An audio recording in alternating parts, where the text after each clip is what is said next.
Well, hello there. I'm Mr. B. Lord Marcus. Welcome to the Film Dogs. Woof, woof, woof. Woof, woof.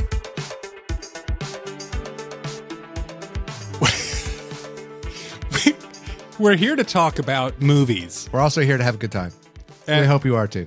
We're already having a good time. And if you aren't, you chose the right podcast to listen to because we'll have the good time for you. In this episode, in part of our format, we want to talk to you about our watch list. So what are the films that we've literally been watching this week, last week, recently, depending on when we get to hit record, that we find compelling enough to say, watch this, or man, I was blown away. I'm speechless. I need to talk to somebody about this. And I'm looking at the board right now of the films that we have on it, and I'm stoked. Yeah, it's been a pretty good couple of weeks of sort of casual midweek film watching. On the weekend. The point is we don't want to waste our precious time, the commodity of life, on bad cinema. That is the whole point of the podcast. Life is too short for bad cinema. And if I go and look back at both of our watch lists this week and last week, we've watched some amazing films that I go, man, I'm feeling inspired. I'm feeling excited for the next movie I'm going to watch. I always want to watch films, and when I see them, I want them to be something that's amazing and transcends time. Yeah, I don't want to be like sort of stuck in saying, "Oh, the right stuff came out 50 years ago, yeah, and it's the best film that's ever been made, and nothing else is ever worth watching ever." No, like I want to be able to appreciate those things, but I love it when people are pushing the limits. I love a well-crafted film. I love great acting. I love great premise, and when all those ingredients come together to make your perfect pie. Your perfect cherry pie from Twin Peaks, then things just feel right in the universe, and that's what I'm after. All and is right. I'm hoping that every time I hit play or walk into a theater, that's what happens. And luckily, yeah, like, as Mr. B has said, these last couple of weeks have been pretty fantastic for our watch list, and that's what we want to share with you this evening. Yeah, so we've chosen 10 films. 5 films each currently that we really enjoyed. A lot of these we've either maybe shared, most of these will have been shared separately. We've not viewed them together. And some of these might be ones that only Lord Marcus has watched and I'm getting a recommendation from him, or you got to tackle a weird horror film that I will never ever watch. And then I might have a really weird drama that I've seen that you're like, I don't think I'm going to watch that, but interesting that you watched that with Mrs. B. So we've got a lot of good movies to choose from. So I'll let you open the floor. What's the first film you want to talk about that you watched recently? The first film I'd like to discuss this evening is A Ghost Story by the director David Lowry. It's from 2017. Okay. It's starring Casey Affleck. Although...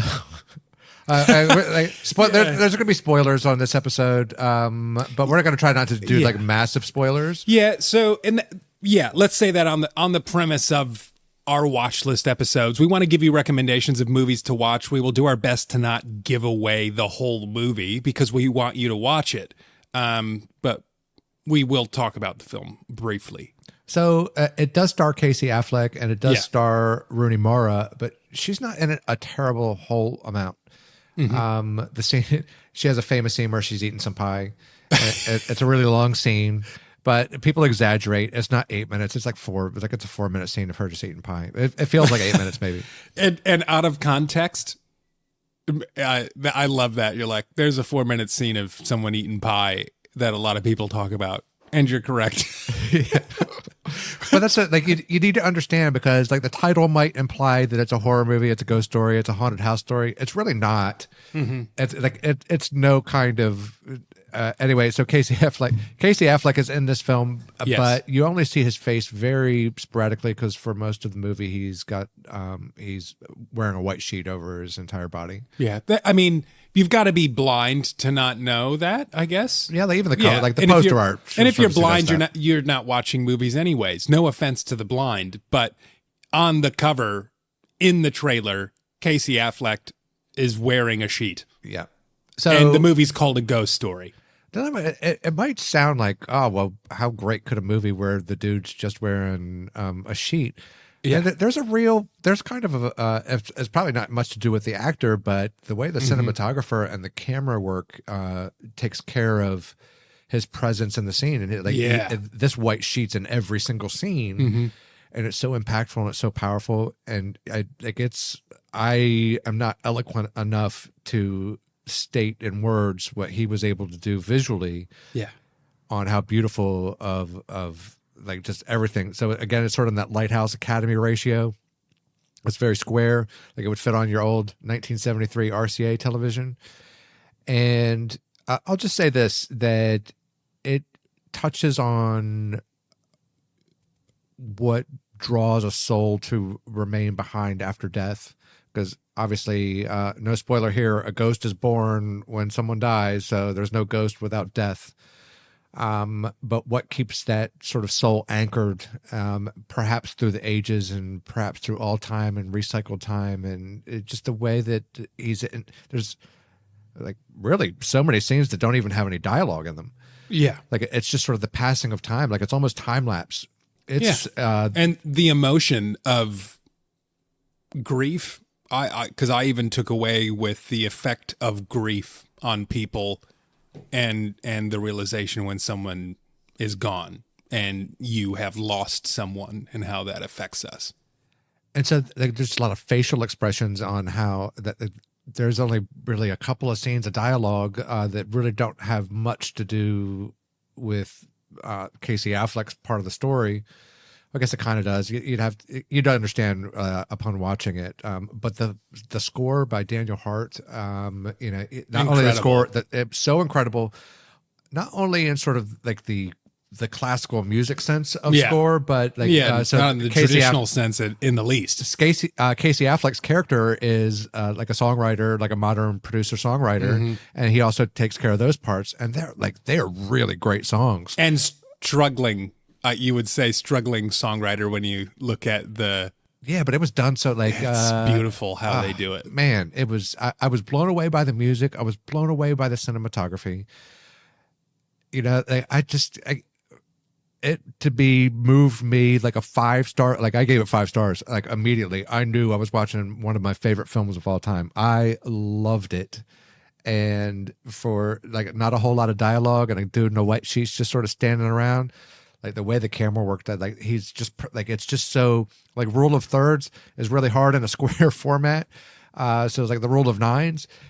Man, like they nailed the art direction on this so significantly. And it's a bit of a bummer of a film, but like if you can get caught up in the beauty of it and transcend past the grief part of the film, it's like it's good grief. It's like catharsis. Correct. It's an examination of all time. It's not just like when we feel grief, it tends to be in sort of these in the big scale, just seconds. And this film explores like way beyond seconds and way beyond years and way beyond centuries. It's like man. Have you watched Tree of Life? I've not watched it yet. So Terrence Malick, we won't talk about it, but Tree of Life by Terrence Malick, starring Brad Pitt. This reminded me a lot of that film in a mirror aspect. I found them very related, and one told maybe the sadder side, like the true sadder side, a ghost story. But both are very, very moving. I watched A Ghost Story probably the next day after you watched it, I think strictly on your recommendation and you raving about the film. And it was a film that I had Mrs. B watch as well. and I think she was moved by it as well. She didn't enjoy it as much as me. But I also we have to make jokes about it. It's hard to get her full attention at a movie. I'm kind of surprised that like it seems to me like the kind of film that she would really like as a professional photographer, because the camera work. Yeah, like because I'm also she did mention that. I'm a photographer and I pay attention to those types of things. So when somebody does like a fantastic job, because most everybody that's in the industry, like there is some bad camera work out there every now and then. Most people do pretty good, but for them to be able to do this takes a really special touch. Mm-hmm. I just can't say enough about how gorgeous it was. Well, I think like on the recommendation of the genre and how you even fit it is it's listed so strangely on Letterboxd. But it really is, you've got to scroll down for a bit. There's this one long line on Letterboxd that says, surreal and thought-provoking visions of life and death.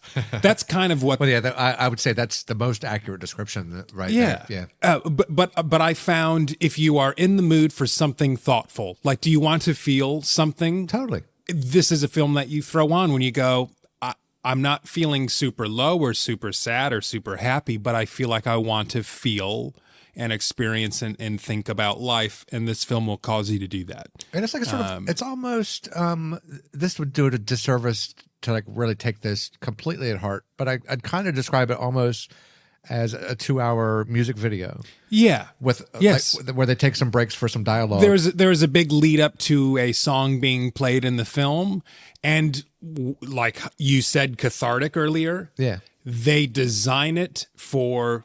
there is catharsis. There is a release that happens when you hear this song in this moment of the film, and it's so beautiful. It's so perfect. I've been listening to that song in the car on my ride to work. Yeah, like it was a great film. Pretty special film. Yeah, that is first on our watch list. I really recommend that one. Well, so my follow up to that is Yorgos Lanthimos, The Lobster. And I knew I wanted to tackle this movie, and I don't say tackle because that feels like it was going to be hard for me to do it. I've wanted to watch more of Yorgos's films, but they're not really a Mrs. B film, so it's something I have to really kind of do in my downtime or find the right time to where if she is there, is this something that she could watch? And now she wasn't able to catch this one, but I'm going to make her watch this one. And this was from 2015. And the cast is incredible. He always knows how to put together a cast. We've got Colin Farrell, Rachel Weisz, Olivia Colman, Leah Seydoux, John C. Reilly, Ben Whishaw. The amount of people that make cameos, they almost make cameos like how Wes Anderson can throw people in for a scene or two scenes, and you go, I know them. Wait, how did I get them in this? Oh wow, that was perfect. He's kind of like the adult surreal Wes Anderson, and Wes Anderson's like child whimsical, family friendly, and Yorgos is a bit more... I guess that's why I said tackle, because it is adult. He makes adult topic films, so it's not something that unfortunately you're going to throw on with the whole family and go, I've got a great movie for movie night, guys. You could throw it on and somebody would be like, you're no longer allowed to choose the film. Yeah, exactly. But this is, for me, for what I've seen of his filmography, is the most palatable. And I say that mainly because he tends to be a bit...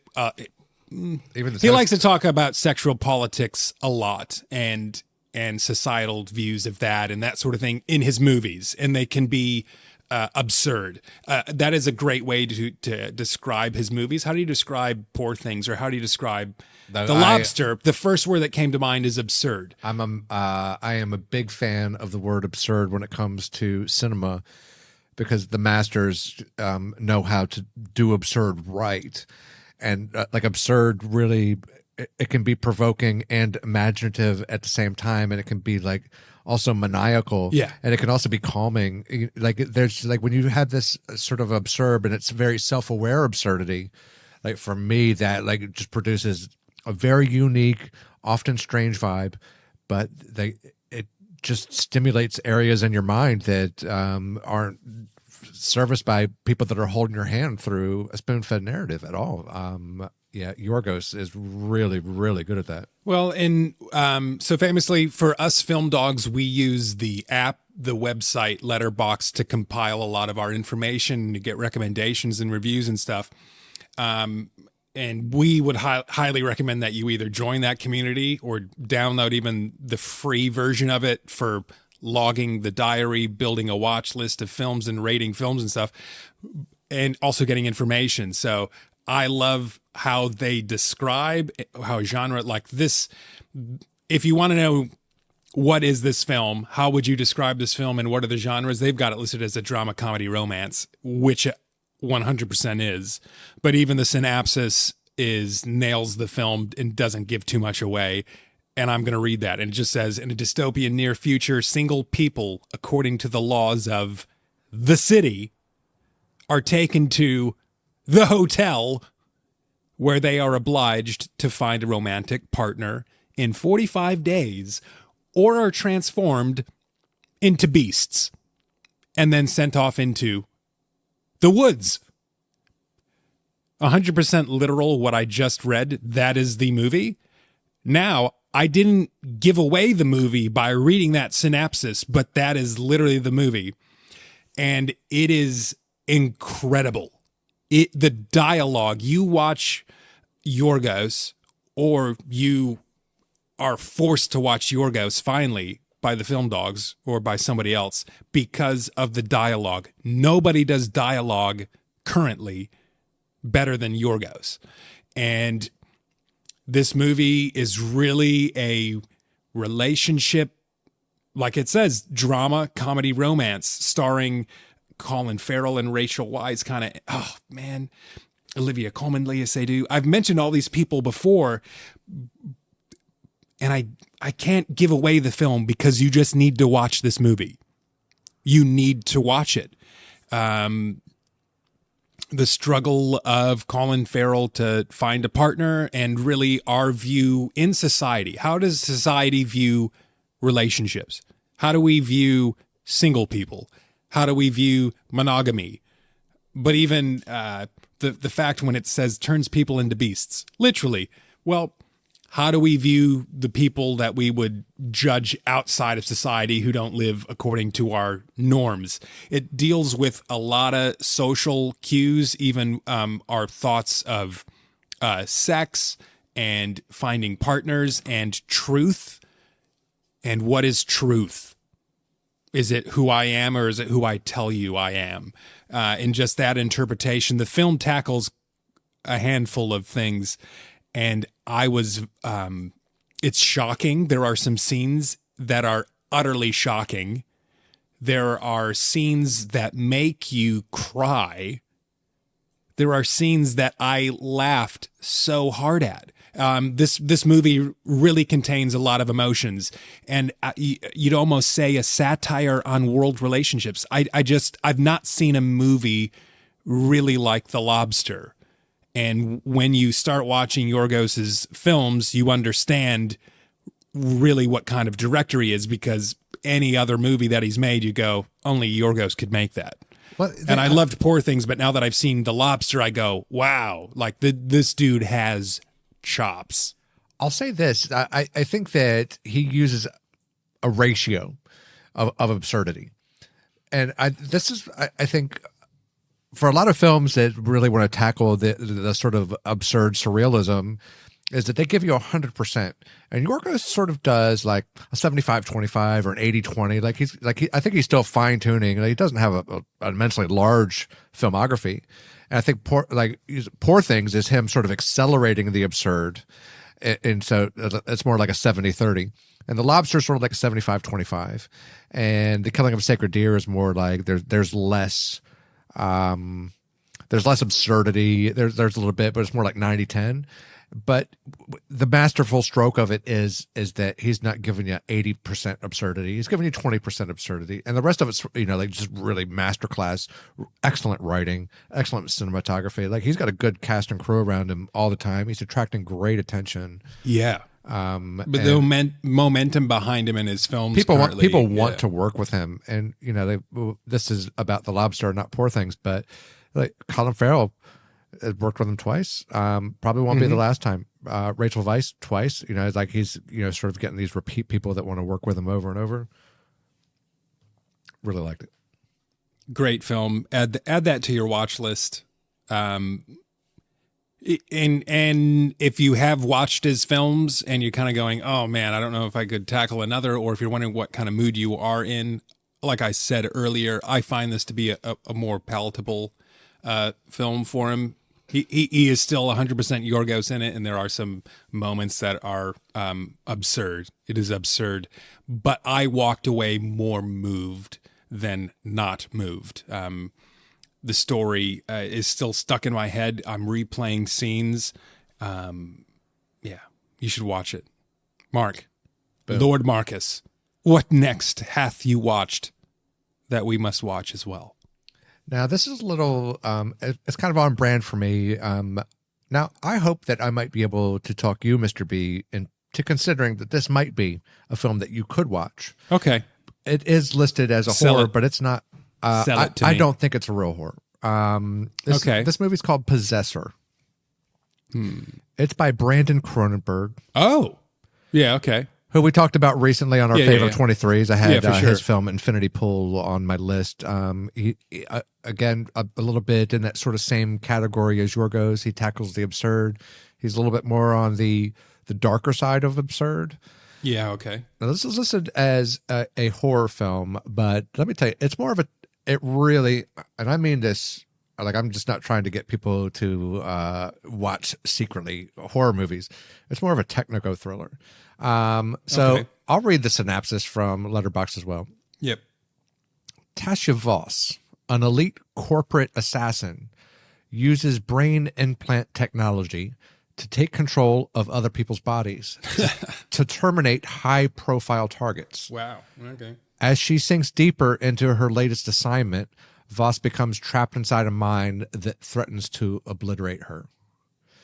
So it's very psychological. It deals with such concepts as dual identity, and when they're talking about this sort of high level brain implant technology that allows a person to sort of be taken over remotely, like in a video game. Yeah. But like not in sort of that Ready Player One at all. Like this is very Cronenberg. It's very high concept sci-fi. It's starring Chris Abbott, who was in Black Bear. He's been in It Follows. He's a little bit of like a A24 go-to guy. I think he was in First Man. Yeah. Okay. Yeah, I liked him in Black Bear. Oh, he was That's amazing. what I know him from, I think. Yeah, and different watch list. I've just really gotten into him based on the strength of this. It was like I really kind of went more for the lead actress who was in a Nick Cage film called Mandy, and Andrea Rosenborough. Okay. She did really good, but Chris Abbott was the one that blew me away. And the acting performances, basically, I'll tell you, she's the corporate assassin, and he's one of the people that sort of gets taken over. But his mind is still present. So this guy has to pull two different roles. It's kind of like in Face Off where they had to sort of switch roles. Yeah. But he has to do it like there's not a dominant personality. Like the personalities are wrestling for dominance on who to sort of take over. And there's some really surreal scenes. But man, like this guy he has a style that is, it's like I favorably compare it to the most technical of Radiohead back in their heyday, on the way that like he uses these glitched reversed sound effects to go along with high strobe scenes or super fast cuts when something psychological is supposed to be happening. And he's not holding your hand through it. He's just trying, like he really examines sort of psychological damage. And so if you consider psychological damage to be horror, then yeah, it's a horror. But there's no supernatural entities here. The violence is the same as like a Joker style movie where there is violence, but it's not the centerpiece. It's more about the ethical and moral implications and the dangers of what this technology might bring upon someone. I would call it sci-fi thriller more than I would horror for sure. Yeah, okay. But I think because that's what it's sounding like. Because what Brandon Cronenberg, being David Cronenberg's son, is sort of like horror fans gravitate to that, but I would not classify this as a horror movie. But I loved it. I really liked it a lot. If you're a sci-fi person, put this on your list. Low budget, but you would never know. You've sold me on it. I will add that to the watch list. Boom. Which brings me, I think, actually a good segue to surprisingly another film that sounds of a similar ilk, Sunshine by the legend Danny Boyle. Sir Danny Boyle. We're just Sir Danny Boyle. Film dogs are going to be knighting people. Danny Boyle. Do you know who he is? Train Spotting, Slumdog Millionaire. Wait, what? Yes, he made both of those to what? Steve Jobs. Not Jobs. Steve Jobs, the better movie. The Beach. He's a legend. He is a legend, amazing filmmaker, starring Cillian Murphy, Rose Byrne, Chris Evans, Michelle Yeoh, Cliff Curtis, Hiroyuki Sanada as well, Benedict Wong. It's a strong younger cast, like all these people. So this is from 2007. So this is a quite younger Murphy. It's a noticeably younger Yeoh as well. And even Chris Evans. Yeah, Chris Evans. Yeah. Evans is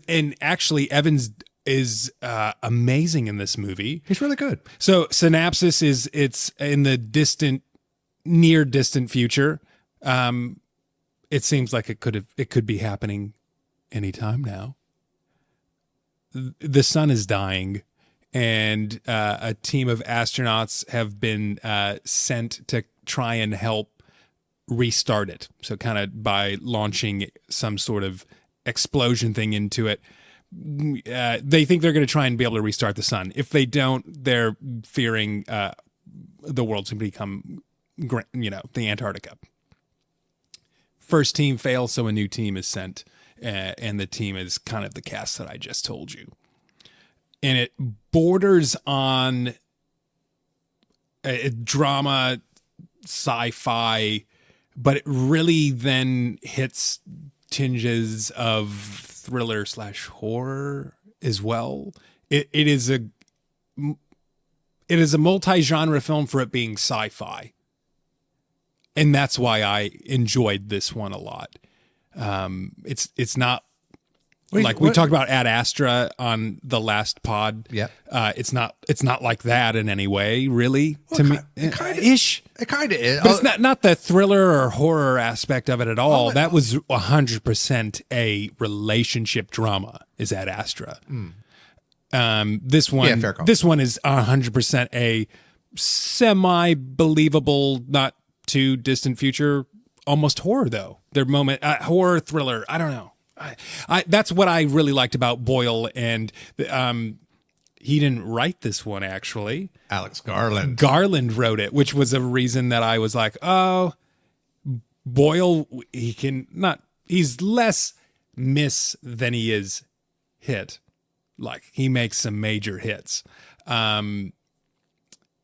But it's such an interesting them coming together to make this movie in 2007. I don't feel like a lot of people talked about this movie to me or told me about it. Here's what I think is like the world was primed to be taken over by the MCU in 2007.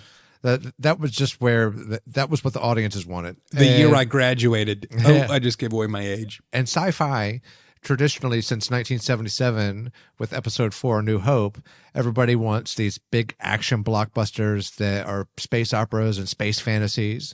But prior to Star Wars, sci-fi like 2001 or Stalker or Solaris were these slow burning meditations on actual space exploration and like how would that be real, and it's not meant to be a hero's journey, it's just a matter of fact. And this is sort of a return to that. And I don't think the audiences were really ready for it, but I think that they are now. I think that it's prime for resurgence. Besides the cast who have all become, Murphy's about to become Oscar Gold. He's the nuclear bomb expert on the ship. And this is pre-Chris Evans being Captain America. Are you allowing me to say it? Annoying? Yeah, totally. He is not annoying in this movie. He's actually very well cast, and it was refreshing to see him before maybe kind of some of his modern choices of being an MCU guy. No offense. I'm not trying to hate MCU, but unfortunately this podcast isn't really about talking about MCU movies. Sorry, guys. You might say, like, we might reference it in terms of somebody's popularity, or say like you would know this person from that, like, because he had been the Human Torch in Fantastic Four. Yeah.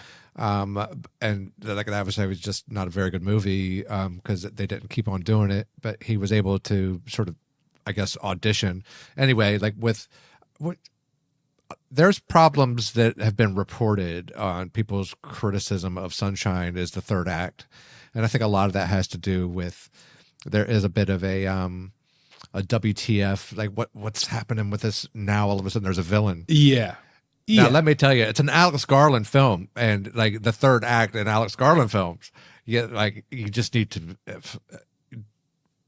I can't say enough. I love Alex Garland so much. He's like in my very top tier of filmmakers, but for very specific reasons, he does these kind of twists that are sort of unexpected, or sort of like they zag hard left when you thought the whole film was going right.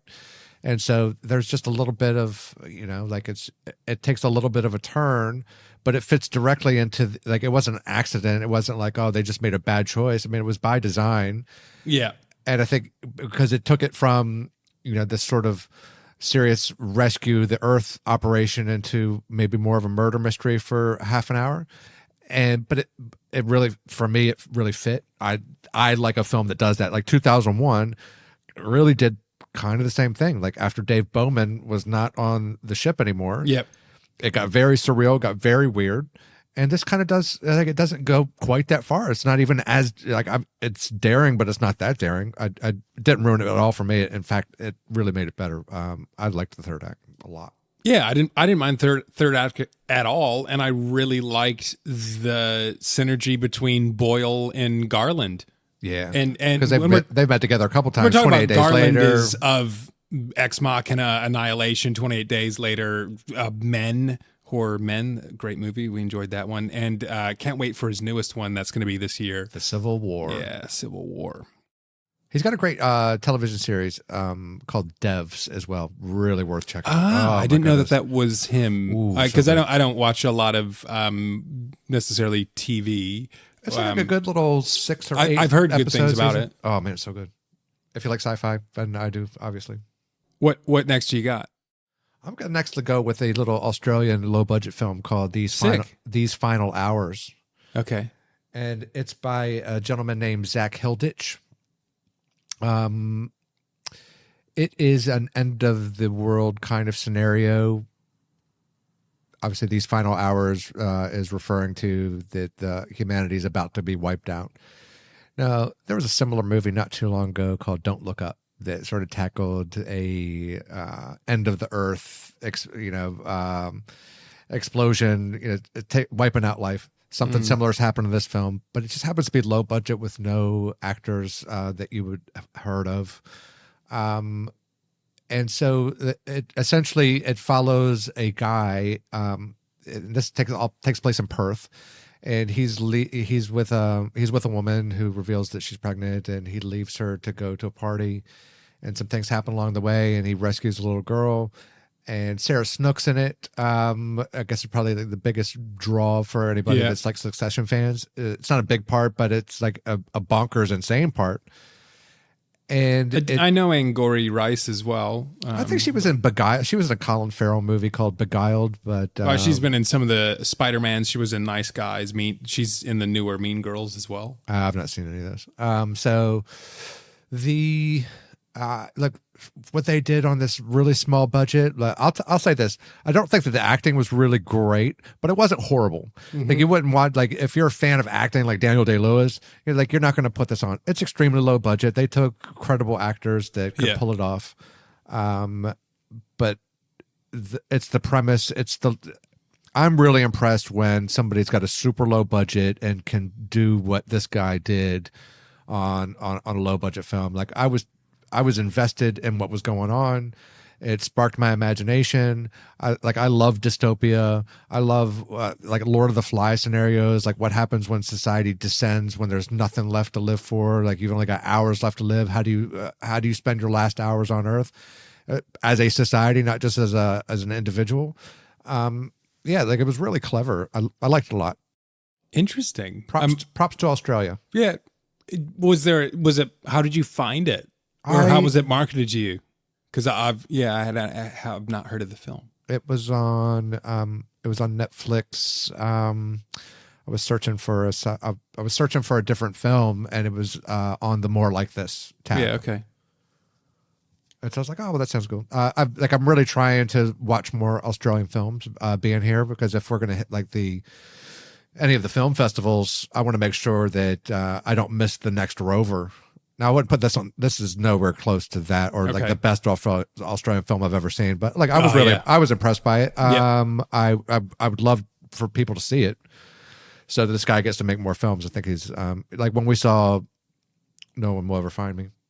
Yeah, kind of that indie kind of vibe where you don't have anybody known, but there's just a really good energy about the film and the direction. Yeah, I liked it a lot. Excellent. I watched for the first time. We could even do another podcast episode on Late to the Game, but so glad to be here. That's another episode we want to do where we're going to talk about movies that have been either that are quite old or classics that, I've never seen it. And this is Sexy Beast by Jonathan Glazer.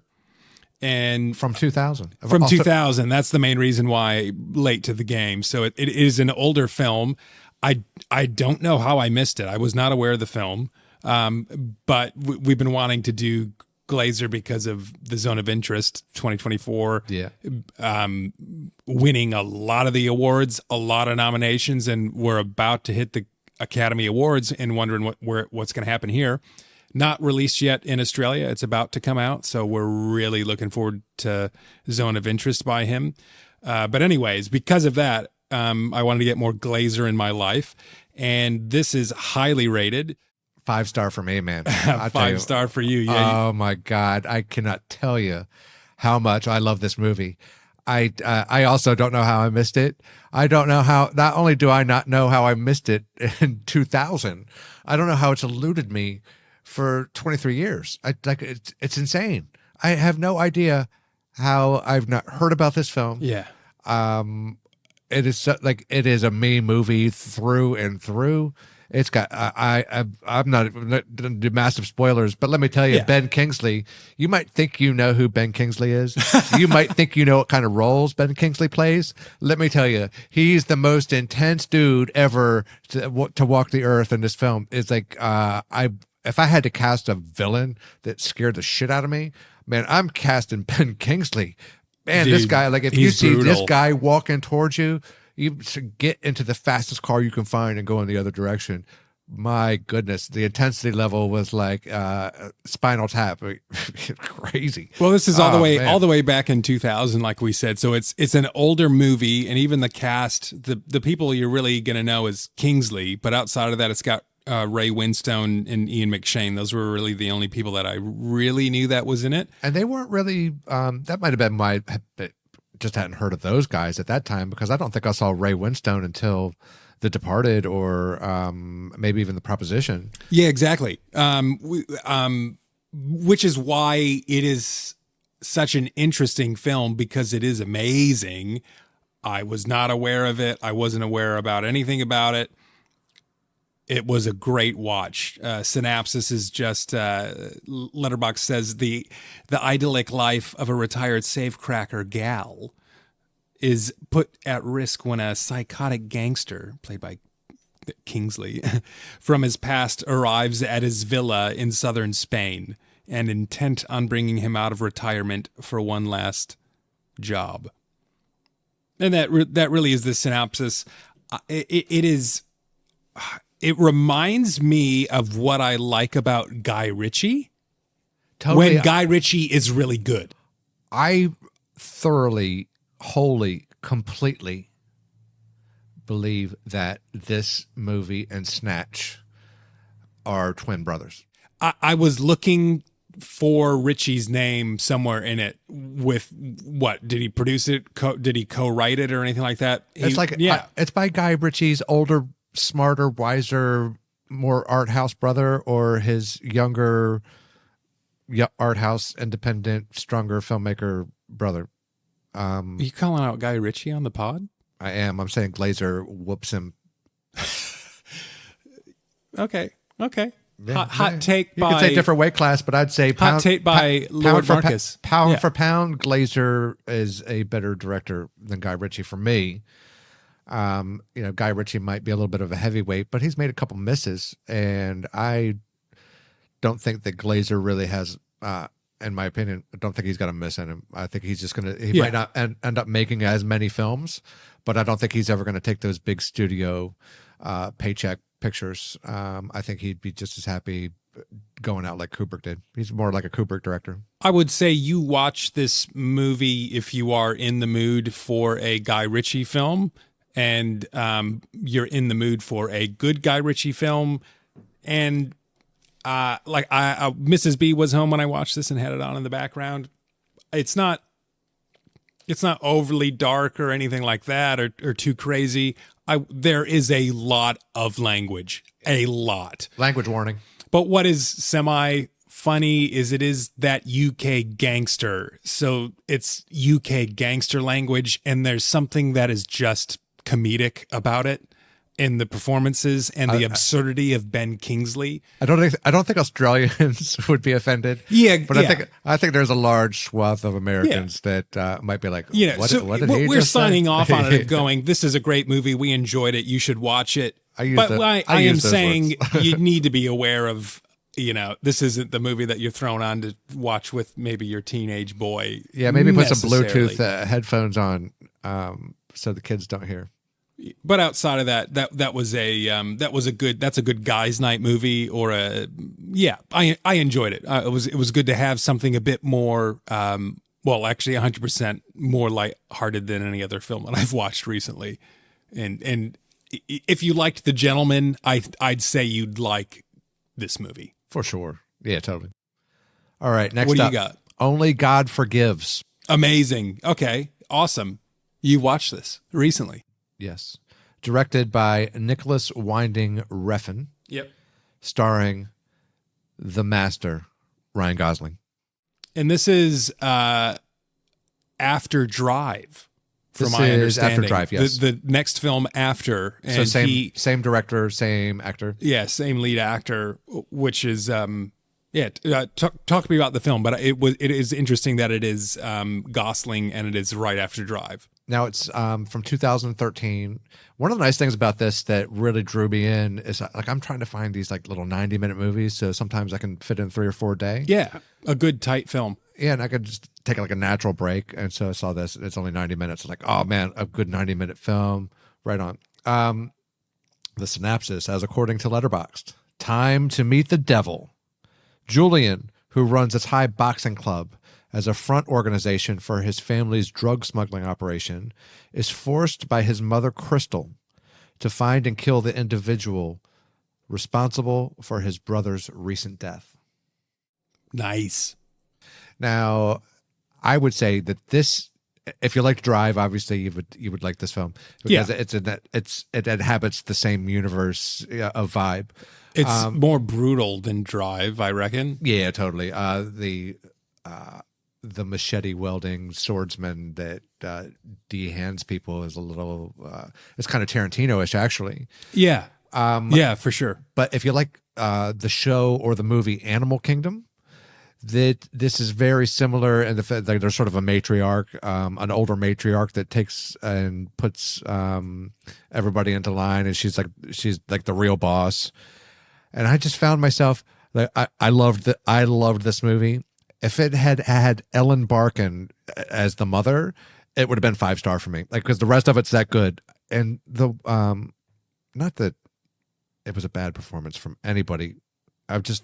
Ellen Barkin in the show Animal Kingdom sort of feels to me like the only person that can really do hot 70-year-old, still mesmerizing, owns the screen kind of presence. And Ryan Gosling just wasn't sort of met by anybody else as far as the acting talent. Didn't really need it because the directing was so good.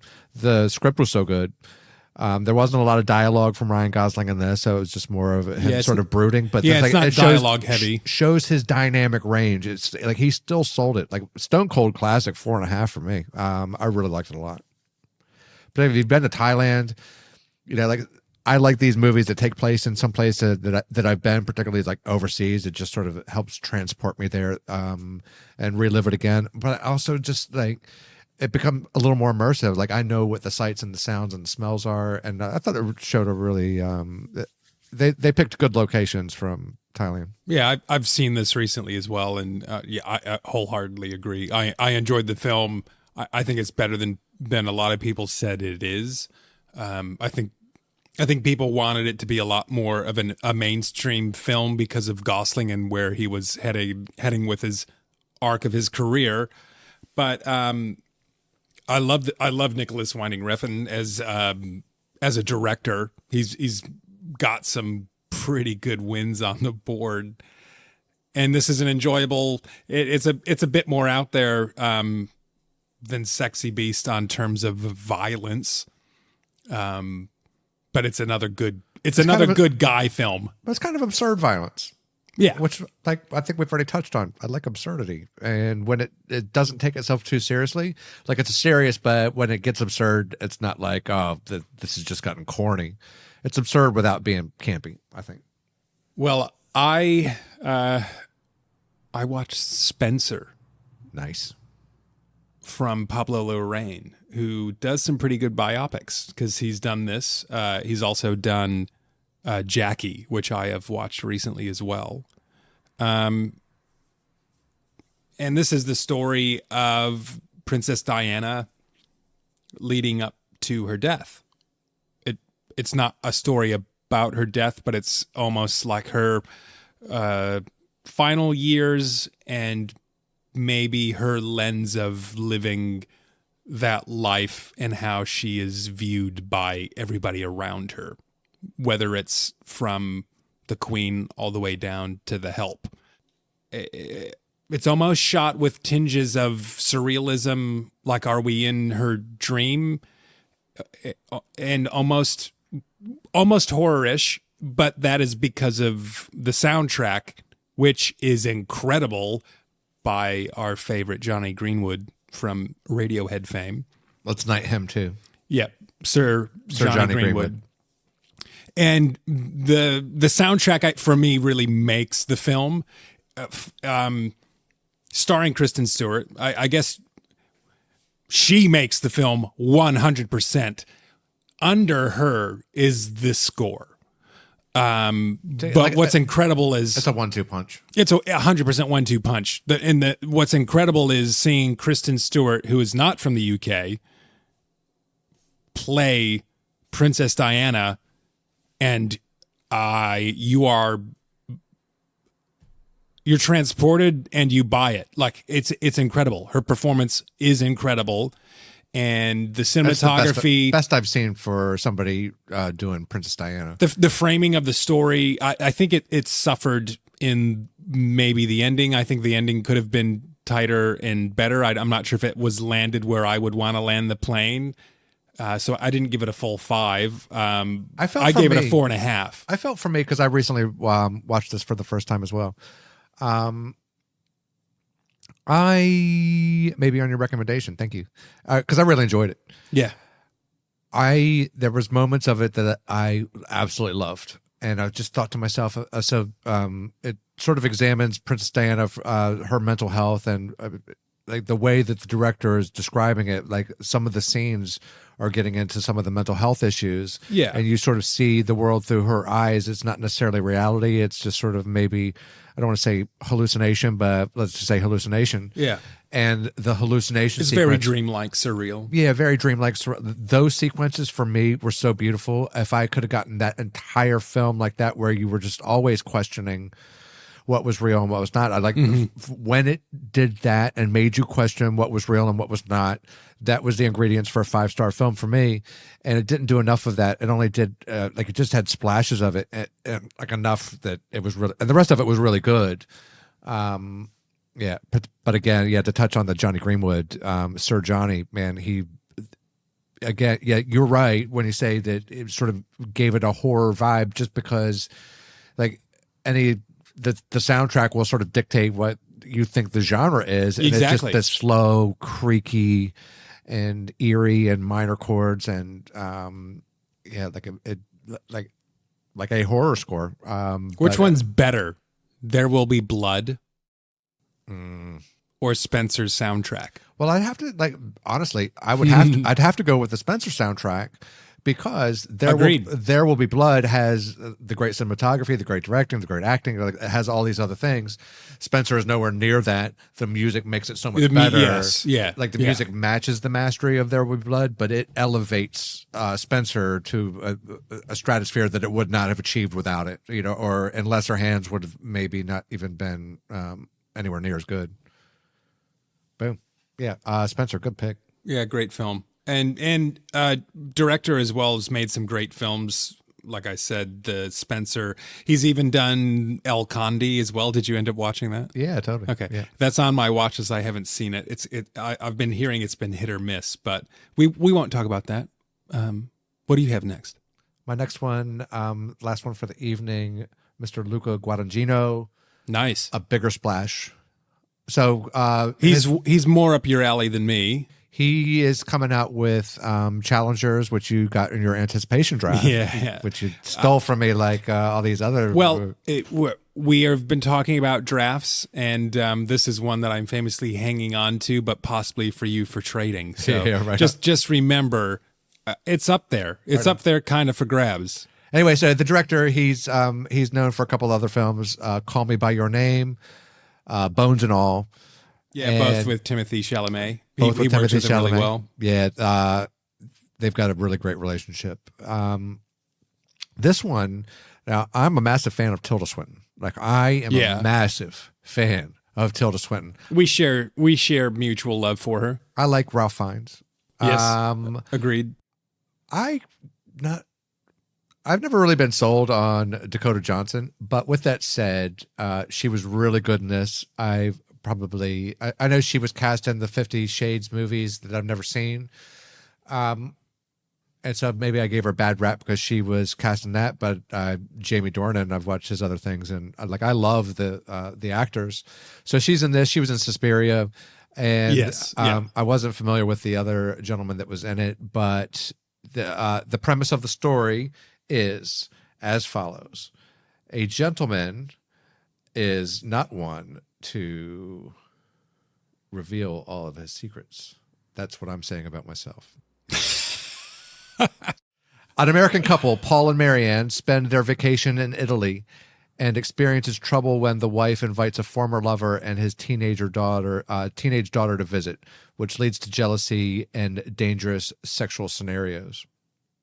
Which Guadagnino likes to go there as well. Not as out there as Yorgos Lanthimos, maybe in his sexual themes, but no, I think he's not.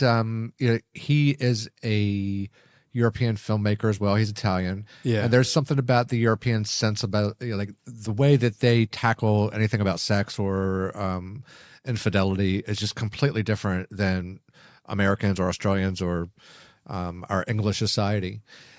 With that said, this film was great, and I would say that like Ralph Fiennes did a bit of a Ben Kingsley study. He had this super like really you think you know like Voldemort and the English Patient, and he's done some great films. Are you telling me that Ben Kingsley in Sexy Beast is Ralph Fiennes in A Bigger Splash? That's how good Ralph Fiennes is in this movie? I am not going to go as far as to say that he equals Ben Kingsley's, but saying I think he studied the role. Yeah. And let's say this: if your expectation of Ben Kingsley prior to Sexy Beast and then saw that, then yes, I would say this Ralph Fiennes has done a Ben Kingsley. You would never expect him to do this crazy.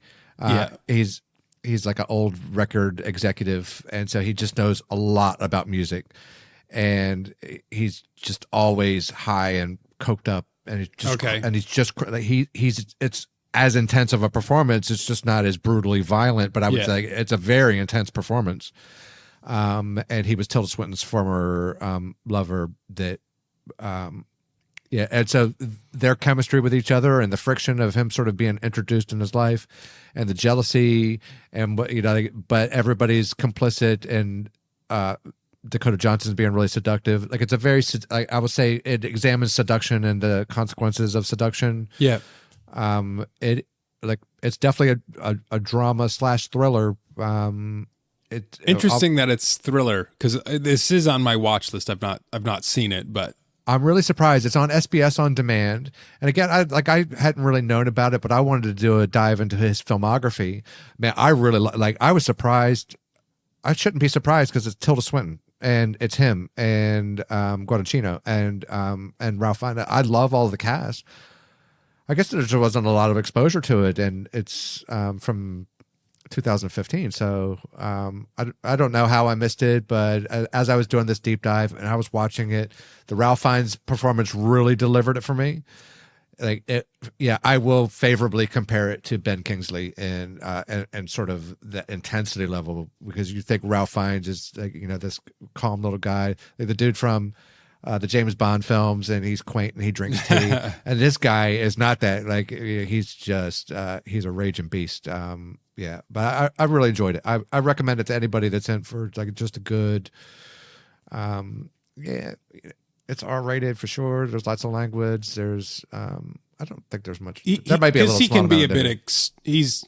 You're going into his movies knowing he can go extremes, because Suspiria is an extreme film at moments. So is Bones and All. Yeah. The writing is good. Like, I've watched a bunch of his movies. He's not really he's not a Mr. B director. It's not an offensive thing towards him.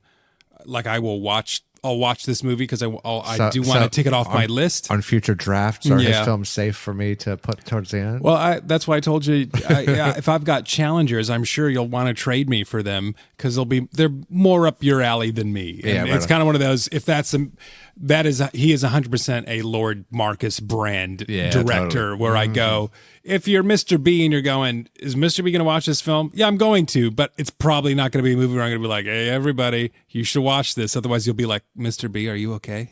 Yeah, totally. It is one of those things. It's like, oh, do you need a hug? Yeah. Which, this takes us to our last film. Boom. Which we both watched together, actually, Midnight Run. Midnight Run. By Martin Brest. Starring Bobby Boy. Sir Bob De Niro. Younger Bob. Mm-hmm. You know, and it's a comedy. It was interesting was that there was something about, I kind of feel like Michael Mann just said, hey, be the dude that you were in Midnight Run, because like the facial expressions, like it's different when Scorsese's directing him. There's Robert De Niro that's directed by Scorsese, and then there's Robert De Niro that's directed by everybody else. And I feel that Scorsese's the only one that could get this big dynamic range out of him. And it was just interesting. I kind of felt like I was watching Heat at moments, with his facial expressions and the exact tone of his voice, and maybe even some of the lines of dialogue. This is a classic film that we would talk about in Late to the Game. Totally. This movie is from 1988, my birth year. And we love De Niro. Martin Brest, incredible. Meet Joe Black, Beverly Hills Cop. He's done. Let's not talk about Gigli. Now, I didn't Scent of a Woman. I didn't know that he had done Beverly Hills Cop when we watched it. I didn't know about it when I logged my review, and I didn't know about it when we were discussing. But I compared it to Beverly Hills Cop. I was like, I think part of which it, was 4 years earlier. So that was 84. The soundtrack sort of reminded me of it, but also that it had this sort of 80s action, but not heavily action, like sort of a drama that had some action in it. It just really reminded me of Beverly Hills Cop. And it turns out dude directed Beverly Hills Cop. So a bit of an auteur, like for between those two movies. I liked it a lot. Charles Grodin. It's a comedy action film, Buddy and it nails that. Buddy comedy too. Yeah. De Niro, Grodin, we've got Joe Pantoliano is in it as well. Man, he was so good. I don't know why I have never watched this movie. I don't either. I don't know how I missed it, because I was like, that was just like Sexy Beast. Like, that was my thing. Like, I guess I just started high school at that time, so maybe girls kept me from it. But man, I worked at a movie theater, so like I just don't. Man, yeah, I'm confused how I missed it. But I'm as we say, late to the game, but so happy to be here. Yeah, it takes the whole cop comedy premise and makes it what you want out of those movies. It's probably one of the best. I mean, basic premise is De Niro's character is playing, and this is what I like about it, a bail bondsman. So he's not a cop in this one. And this is still early 80s, setting up what we now know of. Well, he was the bounty hunter. Comedies. Joey Pants was the bail bondsman. De Niro was the bounty hunter. Yeah.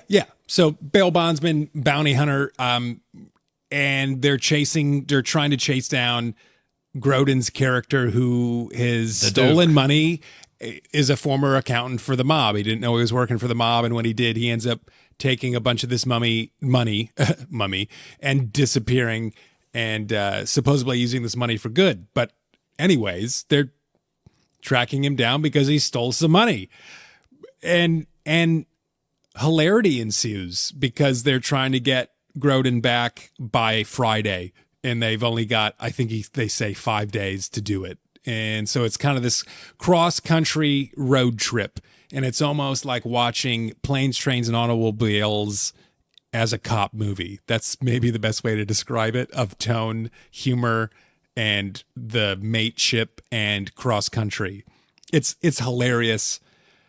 It does have it did have an earlier record for most F words, I think at 119. So that is one thing you have to be aware of. But with the casting, because we also get Dennis Farina. Oh my God. If you like Snatch or Get Shorty, man, it's that dude doesn't act. He just is himself. He is himself, and he gives you what you want in this movie. And all the, just like Plane, Trains, and Automobiles and these cop comedies, the language is used in jest. So you have to, it's said in a funny way, but at the same time, if your kids are around, it's not the cop comedy to watch with your kids. There is a lot of F-bombs in it. Totally.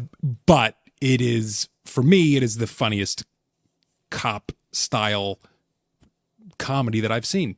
That's what I'm going to say. And I've seen all of the classics. This still beats maybe Lethal Weapon for me. This beat out Beverly Hills Cop. Yeah, this beat out. I've not you thought keep about going down the line. All of the modern 21 or 22, 20. How many Jump Streets there are? Let me say, I would find it hard to compare against Beverly Hills Cop, because I've seen Beverly Hills Cop at least like 20 times, and I would need to watch this a fair amount of times to like really absolutely say for sure. Yeah, same director. So I might be able to say with Lethal Weapon, because I don't think Lethal Weapon's particularly aged well. But that's unfortunately probably more due to Gibson than the film aging. No, I don't know, because I still love The Road Warrior. You know, like it's okay. Yeah. Anyway, Midnight Run, a big thumbs up for me. Midnight Run, Lord Marcus approved. Fun film, and this is a funny film when you need something lighthearted again in your life and nostalgic. It doesn't even have to be nostalgic. If you even listen to other people talk about this film that have seen it and love it, even the guys at Big Pick, I think Rewatchable Simmons talked about, like, it's a kind of movie that it ages well, because make this movie today and it would still be just as funny. Play those roles and those parts again, and it's just as funny. It doesn't age, and you can't be offended by it being a 1988 film and looking the way that it does, and the soundtrack is that cheesy 80s vibe, but it's a classic soundtrack. It hits the era. It hits every note properly. It's lean and mean and friggin' hilarious. I'd just say this, that if you had, like, if Johnny Greenwood had done the soundtrack or something that had that Johnny Greenwood style of soundtrack instead of the 80s bop synthesizer score, and then you release this movie in 1995, and you just make some slight alterations, man, this is on par with like Casino and Heat and Seven. It's just like that. The soundtrack totally helps it lean into the comedy side more, but like you said, the acting is so good and so is the storyline that you could turn it into a different film depending on the soundtrack. Yeah, I really liked it a lot. Big score for me. Great movies. Boom. Well, hopefully tonight we've given you some options of something that you could watch next. These are all, I've bought some of these even on Apple TV because I didn't have them on my different streaming services. But if you can find any of these films, we think they're worth their weight in gold. They're worth your time, really depending on the mood that you're in. But we've given you some options for dramas and for comedies. We've given you 80s films. We've given you modern recent films. 2000s. You've got a couple options with sci-fi, and we've watched a lot of great movies this week last week. Yep, it's been a good run. I'm happy. I would say if you have if you need any assistance in finding the proper service to find this on, just shoot us a DM on Instagram at the Film Dogs. Yep. Or Facebook as well, Film Dogs. We want to hear from you. Send us through even options of what you want us to talk about or other movies maybe you want us to review or what our thoughts are on or ideas on episodes. We're pretty happy with our kind of 4-episode format at the moment. I've talked about watch lists and doing drafts of our favorite years, also doing short reviews for movies that are recent releases. And then kind of on the 4th week, we've got kind of a wild card where we've got a few different options where we'd like to do potential interviews or have guests on it, and also do deep dives as well on specific films. But hopefully you're enjoying this. Send us some love online. Thanks for listening. Because remember, life is too short for bad cinema.